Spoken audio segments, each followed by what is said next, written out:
Salut à tous, bon j'espère que vous allez bien, j'espère que vous êtes en pleine forme. Je suis aujourd'hui dans l'Ain, je suis accompagné de Mathieu. Salut Mathieu, tu vas bien? Bonjour, ça va? Bon, on s'était croisés il y a quasiment 2 ans. Oui. C'était en Allemagne quand on est allé voir le Bash Milking et le Dairy Pro Q. Oui.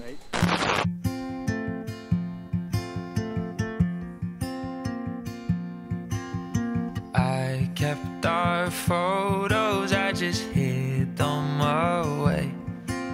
So when I'm over you, I'll look and say, don't be sad that it's over, just be happy that you got to hold somebody's heart, even if it wasn't for very long. Donc on est en France, on est dans l'Ain, on est à côté de Mâcon. C'est ça la ville la plus proche du coin? Oui, Mâcon, oui. Ok, donc aujourd'hui sur l'exploitation, vous êtes combien d'associés? On est 3 associés, je suis avec mon frère et mon père. Ok, et du coup toi t'es installé depuis combien de temps? Moi je suis installé depuis 2015, ça fait 9 ans. D'accord. Donc sur l'exploitation, donc essentiellement production laitière? Oui, production laitière, et puis on a 2 bâtiments de volailles fermières, en label rouge. Et puis on engraisse nos génisses croisées. D'accord, ok, donc il y a un petit peu d'animaux en tous. Ouais. On va dire en volaille, il y a combien de volailles sur les 2 bâtiments? Eh ben, on met 4400 volailles par bâtiment et on fait 3 bandes et demie par an. Donc, ok. Et donc sur la partie vache laitière, donc il y a 200 vaches en production, traite, plus on va dire tous les genisses. Oui, on a un effectif de 550 animaux. Quoi. Ouais. Donc il y a un petit peu de monde ici sur la ferme, ça fait une belle structure. Et en surface, du coup, vous avez combien à peu près? Eh ben, nous, on a 315 hectares, on a autour de 140 hectares de terres arables, répartis en maïs, blé, orge. Ok, en maïs, du coup, vous avez à peu près... On a 75 hectares de maïs. Tout en ensilage? Non, bah, après ça dépend les années. Non, les années où les conditions météo sont bonnes, on arrive à garder une vingtaine d'hectares en maïs grain. D'accord. Après, sur les 75 hectares de maïs, on fait entre 50 et 60 hectares de raies gras dérobés. Ok. Et puis après, on a entre 35 et 40 hectares de blé et puis une vingtaine d'orges. Après, ici on est dans l'Ain, donc il fait plus chaud qu'en Normandie et en Bretagne, clairement. Bon, cette année c'est encore humide, hein. Il a bien plu partout en France, même ici je pense. Oui, bah là... l'herbe est encore verte. L'herbe est bien verte, on est fin juillet, on est seulement en train de terminer les foins, donc c'est pas une année de référence. Quoi. Non, mais bon, après ça permet d'avoir des maïs qui poussent bien, parce que derrière, bon, on peut voir vous avez semé quand c'était grosso modo les dates de semis ici? Fin mai, début juin. Ouais, ok, c'est un peu comme en Normandie, quoi. Et donc en surface maïs, il y a 75 hectares. Et en fait, peut-être que vous gardez en fait un peu une souplesse parce que les années séchantes. C'est ça. Il y a une partie où vous faites peut-être un peu plus d'ensilage ou... On préfère semer un peu moins de céréales à paille et puis acheter de la paille en landin. On arrive encore à en trouver dans notre région. Et puis on se garde une sécurité au niveau de l'autonomie alimentaire sur le maïs parce que on sait que les années sèches, il faut tout. Ok, donc de toute façon, la sécurité avant tout, c'est de nourrir les animaux. La surface, c'est vraiment consacré pour ça. Et c'est vraiment la priorité. Bon, aujourd'hui, sur toutes les exploitations laitières, hein, de toute façon, c'est sécuriser la bouffe, quoi. Oui, c'est ça.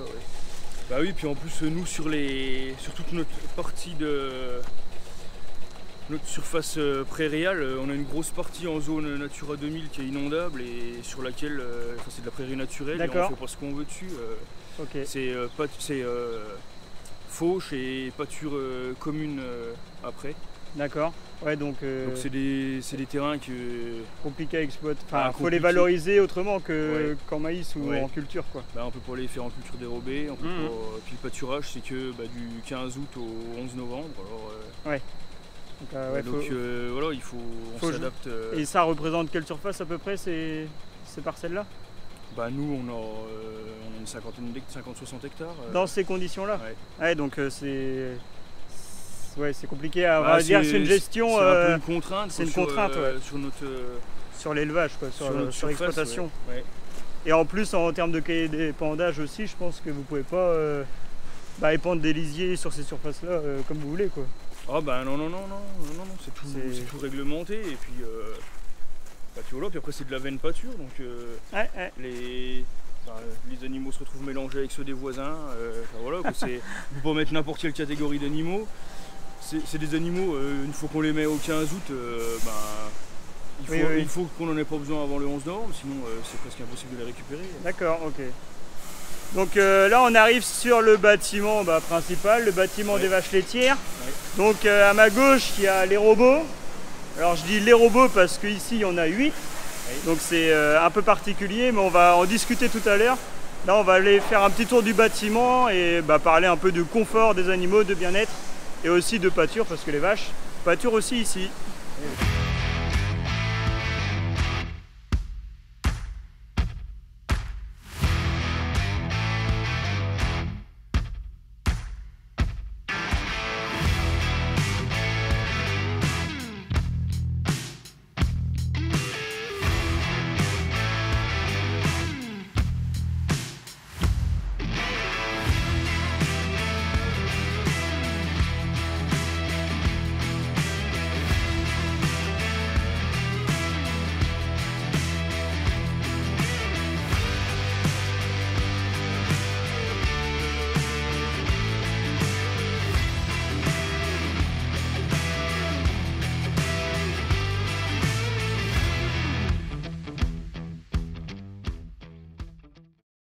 Et donc là le bâtiment, donc aujourd'hui il y a 200 places pour la partie vache laitière en logette. J'ai 189 logettes et puis on a une aire paillée de 10-15 places pour les vaches qui nécessitent un peu plus d'attention. D'accord, donc là ça vient d'être destiné, donc barreau-garrot, pas de cornadis ici? Non, on a que une trentaine de places en cornadis pour les bloquer, pour les inséminations, des choses comme ça. Vraiment pour les vaches à soin. Donc là, comme il fait chaud, les ventilos ça tourne à plein régime. Ça c'est des installations que vous avez faites, je pense, il y a quelques temps déjà. Il y a 4-5 ans qu'on les a installées. Donc vous avez eu un vrai effet sur le troupeau, sur peut-être on va dire pour limiter les coups de chaud. Oui, mais les vaches sont bien mieux couchées et puis on se retrouve beaucoup moins avec des phénomènes de vaches qui battent et qui bavent du fait de la chaleur. Et puis la répartition dans le bâtiment est plus homogène sur toutes les... Donc là on a une stabulation de 100 mètres de long si je ne me trompe pas. Oui. Donc il y a vraiment un beau bâtiment. Et donc les logettes en matelas, et puis voilà tout le confort pour que les animaux se sentent bien. De toute façon aujourd'hui dans tous les bâtiments d'élevage, plus on apporte du confort à nos animaux, plus ils nous le rendent derrière. Ça c'est une évidence. C'est que les vaches elles aient un peu de longévité quand même. Donc, Parce que là aujourd'hui on va dire la plus vieille vache du troupeau, c'est quoi la combienième lactation à peu près? C'est 9 ou 10e. 9e lactation, ok. Ouais, donc vous faites quand même durer les vaches ici. Oui, c'est une hache. Ouais. Et donc là les vaches elles sortent aussi en pâture, donc en surface de pâture autour du bâtiment il y a... nous dans le cahier des charges pour notre lait on est obligé d'avoir 10 arts de... 10 arts de pâturage par vache? Oui. Ok. Donc là on a une vingtaine d'hectares disponibles pour les vaches. D'accord. Répartis en plusieurs îlots. Donc un îlot qui est vraiment accolé au bâtiment et où elles ont accès le plus facilement et du coup c'est l'îlot dans lequel elles vont la nuit. Ok. Donc les vaches sortent en pâture. Ouais. Bon après l'été forcément on tout grille assez rapidement donc après c'est de l'adaptation suivant la météo comme je dis souvent en agriculture. Oui. La météo on s'y adapte tous les jours. Oui, il n'y a pas de règles. Il n'y a pas de règles strictes. Non. Donc ici, ça faisait 10 ans que vous aviez un roto pour la traite des vaches? Oui, depuis 2012. 2012, donc roto qui a été installé, qui a duré 10 ans. Mais voilà, depuis 3 semaines maintenant, donc ça fait pas si longtemps que ça. Non, c'est tout récent. C'est tout récent et l'exploitation est passée en système batch milking, donc avec 8 robots. L'idée c'est de toujours d'avoir des lots de vaches, de traire des lots de vaches avec les robots et garder en fait la stratégie du roto quoi. Ouais, en fait on voulait garder des créneaux de présence et puis de surveillance stricte. Okay. Et puis avoir des plages horaires où on sait que il n'y a pas besoin d'y revenir. Il n'y a pas de vaches dans les robots, il n'y a pas de soucis. Et on peut partir dans les champs ou dormir quand c'est la nuit sans la moindre contrainte. Ok. Donc là, l'installation, c'est un peu particulier aussi. Parce qu'il y a un easy way. Bon, de toute façon, on va faire le tour du bâtiment. Mais ouais, le voyage en Allemagne, t'avais, je pense, bien plu du coup. Oui, de toute façon, on était parti en Allemagne dans l'idée de trouver un système de traite qui nous permette de gérer le troupeau laitier à une seule personne. Ok. Parce que là, on est toujours 3 associés, mais mon père a 61 ans. Ouais, donc la retraite va quand même gentiment arriver. Même s'il n'en parle pas pour le moment, elle va forcément arriver tôt ou tard. Et puis le but, c'était que les quelques années qu'il lui reste à travailler, elles soient confortables et qu'il n'y ait plus cette contrainte de la traite. Ouais. Et comme on devait toujours être 2 pour traire dans le roto pour avoir un débit suffisant, ça nécessitait quand même une contrainte de main d'œuvre qui était assez importante. Et on se disait que le jour où mon père serait plus là, nous le but c'est quand même de pouvoir continuer à garder des week-ends sans travail et puis gérer notre travail quotidiennement. Donc à terme vous allez rester à 2 sur l'élevage ou vous allez. Ok, c'est vraiment l'objectif. L'objectif c'est de rester à 2. Après si on voit que ça passe pas pour diverses raisons, on se tournera vers du salariat, mais l'idée principale c'est déjà de pouvoir gérer au maximum notre travail nous-mêmes sans avoir besoin de.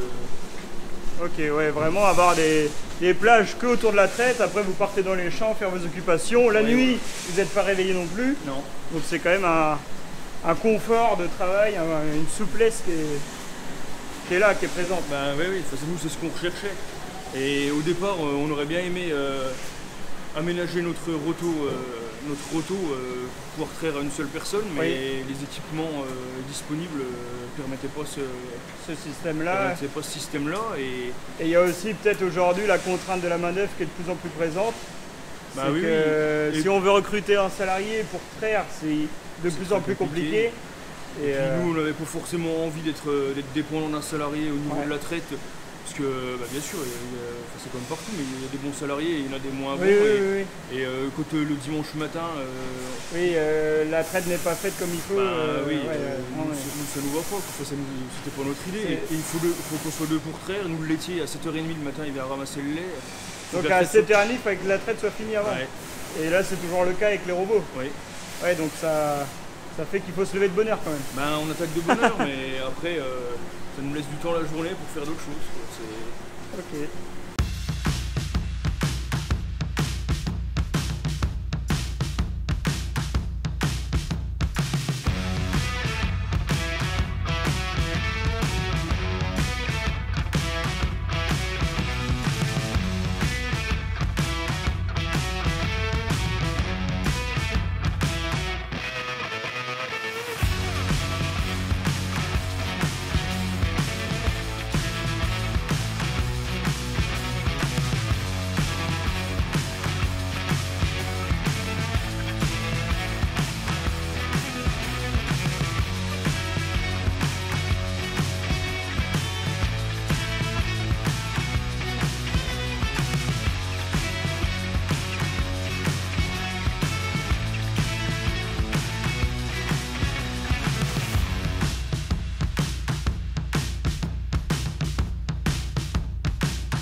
Donc là on est arrivé autour des robots comme vous l'avez vu, hein. Donc là il y a 4 robots d'alignés sur la longueur. Il y a 4 autres qui sont côte-côte au milieu, on va dire sur la partie logette, on va dire dans la longueur des logettes du bâtiment. Donc voilà, c'est une disposition on va dire un petit peu particulière, mais après 3 semaines de recul, quand on est arrivé, ça fonctionnait quand même plutôt bien. Est-ce que la traite, du coup le matin, ça commence à quelle heure la traite ici? On a un système de barrière automatique qui permet que la traite commence avant qu'on soit là. D'accord. Et donc le matin, les barrières s'ouvrent à 3h15. Ok, donc à 3h15 la barrière s'ouvre, les vaches rentrent comme elles veulent dans les 8 robots. Les 8 robots tournent, quoi. Et donc vous arrivez à quelle heure le matin après? Nous là, pour le moment, elles ont encore du mal à prendre l'habitude de venir bien d'elles-mêmes. Ok. Donc le matin, quand on arrive, il y en a entre 25 et 50 qui sont passés. Ok. Donc là, on se lève à 4h, 4h15 pour les amener dans l'aire d'attente et puis... pour les pousser un peu, quoi. Ouais, en fait, une fois qu'on les a poussées dans l'aire d'attente, après elles y vont toutes seules, mais elles ont besoin de stimulation un peu. De stimulation un peu, ouais, c'est ça, elles dorment trop bien. Alors, elles sont comme moi. Elles ont du mal à démarrer. Mais et donc ça commence à 3h15, ouais. Ça se termine à quelle heure environ? Là pour l'instant à peu près 3h15 de traite, quoi, grosso modo. Ouais, un peu plus le matin, il y a un peu plus de lait aussi après avec le lavage, le temps de compter le lavage à la fin et tout, 7h30 c'est fini. Ok, ouais, 7h30, comme ça les robots on les arrête, les vaches sont traites, sont reparties soit dans le couloir, soit à la pâture. Oui. Et le laitier, lui, il est dispo, il peut passer et prendre le lait. Il prend son lait tranquillement. Et puis nous, on n'a plus qu'à faire un peu nos soins autour sur les animaux qu'on nécessite. Et... Donc en gros, à 8h, dernier carat, vous pouvez partir dans les champs, faire votre occupation autre que la partie vache laitière. Ouais. Et donc, si on revient, du coup, on fait 2 traites par jour ici sur l'élevage. Oui, donc ça recommence à 15h. L'après-midi à 14h30, les barrières s'ouvrent. Ok. Après, c'est reparti pour un deuxième cycle, on va dire. Ouais, voilà, à 18h30, 19h, c'est fini, quoi. Mmh. Là, ce qui fait qu'on a des plages horaires qui sont encore assez longues, c'est qu'il y a quand même des temps un peu plus... C'est la mise en route aussi encore. Un peu plus creux, quoi. Il n'y a que 3 semaines de recul, hein. Ça fait 3 semaines que les 8 robots tournent. Et moi, on est arrivé à 14h30 là, et on a vu la barrière s'ouvrir, mais direct les vaches sont parties dans les robots. Et je veux dire, là ça tourne depuis, là il est quelle heure? De toute façon, il est 17h pile, donc ça fait 2h30 que ça tourne, et il reste à peu près, je sais pas, vous pouvez les compter, il reste pas tant de vaches que ça dans le parc. Et puis en fait ça permet aussi, comme les vaches sont parquées, de s'occuper tranquillement de la partie logette. Oui. Et en fait de faire le boulot de nettoyage des logettes sans être embêté par des vaches, quoi. Oui, c'est ça, en fait quand je les pousse dans l'aire d'attente, on fait les logettes en même temps, comme ça les logettes sont propres pour après. Sont propres, et après quand les vaches sortent de la traite, elles peuvent aller se coucher tranquillement et elles se s'ouvrent directement. Et le tour est joué, quoi. Et donc l'organisation ici, donc on a 4 box avec un système EasyWay, donc c'est un système qui permet aux vaches de ressortir devant les robots et de filer en ligne droite jusqu'au bout du bâtiment. Et donc ça permet de vraiment les vaches traites, de les pousser vers la sortie et pas qu'elles restent devant les robots. Et donc là il y a 4 robots comme ça, il y en a 4 autres au milieu là qui sont aussi libres d'accès pour les vaches. Oui. Et voilà, je suis vraiment surpris, étonné comment les vaches rentrent dans les 8 box, parce que les 8 box ils sont saturés, ils sont au même niveau en termes de fréquentation est la même. Ouais. Et là, ça fait 17h, ça fait 2h30 que ça tourne, et là il me reste 60 vaches à traire. Ok. Enfin, 60 vaches à traire. Il reste 60 vaches pour les robots à traire. Oui, c'est ça. Je suis mauvais, hein. Non, mais je veux dire, c'est quand même agréable. Je veux dire, physiquement, aujourd'hui, il n'y a plus la semaine de la traite. Non, c'est pas du tout le même travail. On dirait on est plus relax, plus cool, plus détendu. Il y a moins la pression d'être à l'heure pour brancher les vaches. Déjà ça, et puis ça nous libère énormément de temps, parce que du coup, une seule personne surveille le troupeau. Et puis une fois que les vaches sont dans l'aire d'attente, ça me laisse le temps d'aller déciler, comme on a vu, à manger, donner à boire aux veaux quand il y en a. Donc, et après il y a vraiment que les... là il m'en reste 30 dans l'aire d'attente, après il y en a 30 qui sont sur la paille là, Ouais, c'est les vaches. Les vaches plus à soin, quoi, qui nécessitent d'être amenées après. Donc, mais oui, la gestion globale de tout le troupeau à une personne, à un UTH, se fait tranquillement, quoi. Oui, oui, puis sans avoir besoin de courir ou de s'épuiser. C'est cool. Bah, c'était le but d'avoir un système qui puisse durer dans le temps et qui nous fasse aussi durer dans le temps. Donc là c'est, on va dire, pour l'instant, c'est plus que réussi. Pour le moment, ça répond à nos attentes. Et bon, question aussi, on va dire, pourquoi GEA? Pourquoi tu es parti sur le robot GEA? Qu'est-ce qui t'a plu sur la machine? Ah, là, c'est une question piège. Ça c'est... Piège, non. La principale raison, c'est notre concessionnaire qui a 20 minutes de chez nous et avec lequel on a toujours travaillé. Ok, ça marche. Donc, le Roto, c'était déjà un GEA. On a toujours été content de la machine. Vous avez continué, confiance en la marque du coup, on avait confiance en la marque et on connaissait le concessionnaire avec le SAV. Et c'est des gens avec qui on n'a jamais eu de soucis. Ouais, vous savez qu'ils allaient répondre présent. Et en qui on avait confiance. Donc partir sur un système comme ça, en sachant qu'on peut s'appuyer sur des gens compétents qu'on connaît et qui sont compétents, c'est quand même rassurant. Parce que bon, faut le rappeler, il y a plusieurs systèmes batch milking en Espagne, en Allemagne. Ici, c'est le vraiment premier système batch milking en France pour GEA, pour la marque. Et bon, après ça. Donc aussi en termes d'organisation, donc sur les 8 robots, il y en a 7 qui sont positionnés à plat. Bon, on va les voir. Donc à plat, c'est-à-dire qu'il n'y a pas de fosse derrière le robot. Là, c'est vraiment des robots faits que pour traire. Oui. C'est vraiment que ça. Et là, sur l'écran de contrôle, on retrouve nos 8 robots qui sont affichés. Et par contre, on a un dernier robot, lui, qui est plus prévu pour les soins.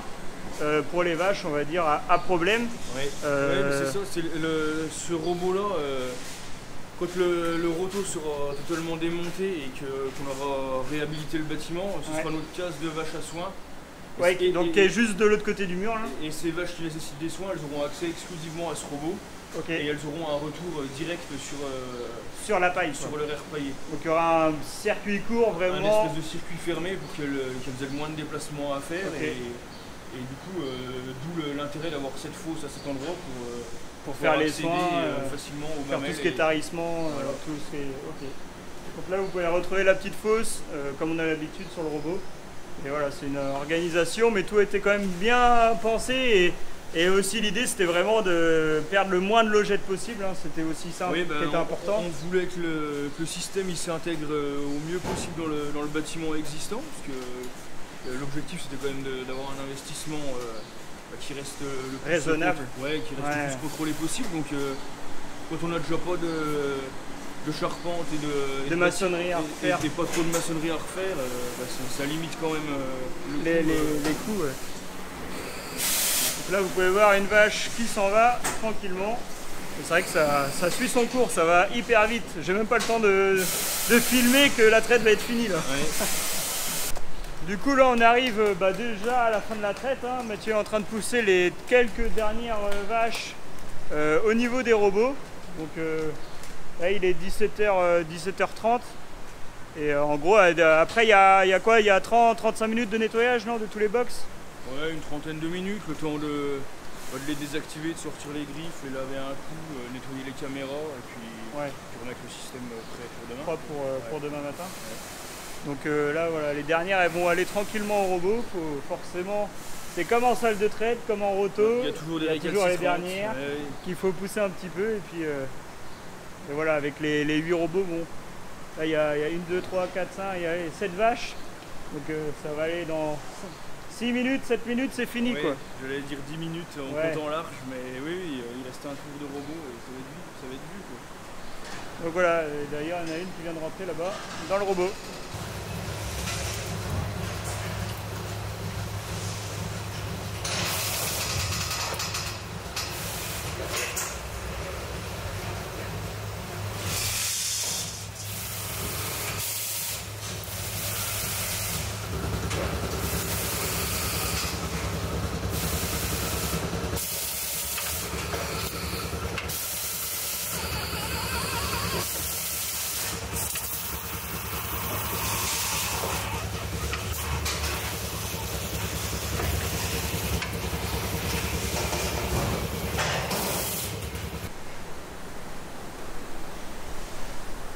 Donc là on a pris un petit peu de hauteur dans le bâtiment pour conclure un peu la vidéo. Donc là en dessous de nous il y a 4 robots. C'est ça. Il y a les 4 autres qui sont alignés derrière. Donc là toutes les vaches qui sont à ce niveau là, elles viennent de sortir des robots, donc elles sont traites. Et donc après elles vont se diriger vers la porte de sortie. Donc c'est une porte 3 voies. Oui c'est ça, oui.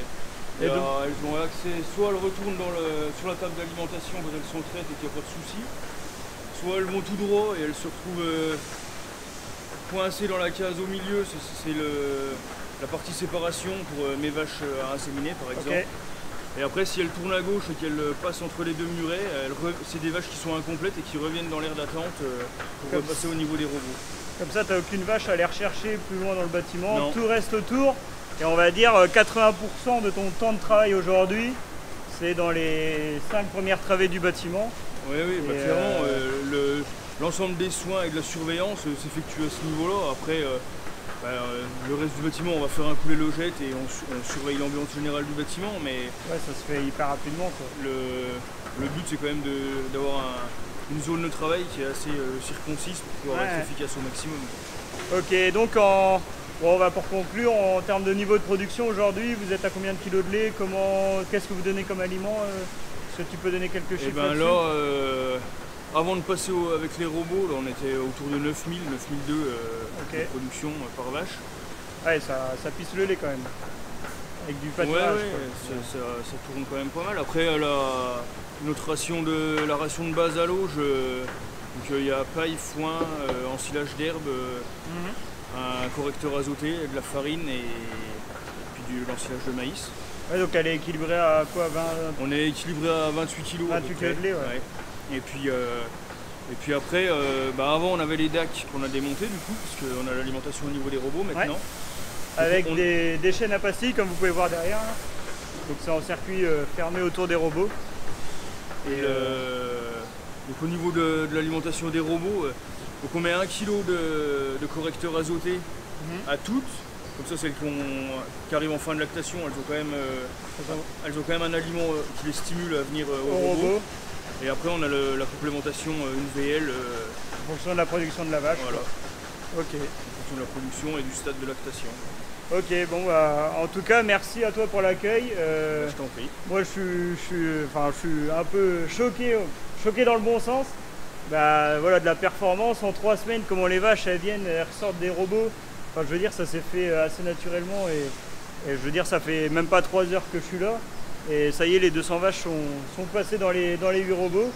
Et donc ça, je pense que d'ici quelques mois, même ici d'1 mois ou 2, ça va être en roulement, enfin ça va en vitesse de croisière comme on dit. On puisse encore gagner un peu en performance, ouais, mais oui, c'est sûr que pour l'instant ça va déjà bien. Satisfaisant. Oui. Bon ça marche. Bon merci Mathieu, puis je te dis à bientôt. À bientôt. Parce que je pense que je reviendrai dans le coin de temps en temps voir l'évolution du bâtiment et des robots. Bon allez, merci, salut. Salut.